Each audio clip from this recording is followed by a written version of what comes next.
చిన్ని రైలు బట్టి ఊళ్ళన్నీ తిరుగుతోంది, పగలైన రాత్రైన ఆగకుండా తిరుగుతోంది.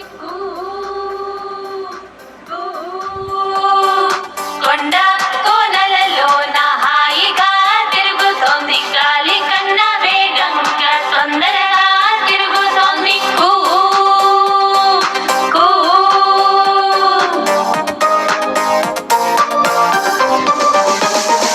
చెట్లు చేమల నడుమ చుక్ చుక్ చుక్ అని తిరుగుతోంది, మొక్కజొన్న వరి చేలలో చకచకా తిరుగుతోంది.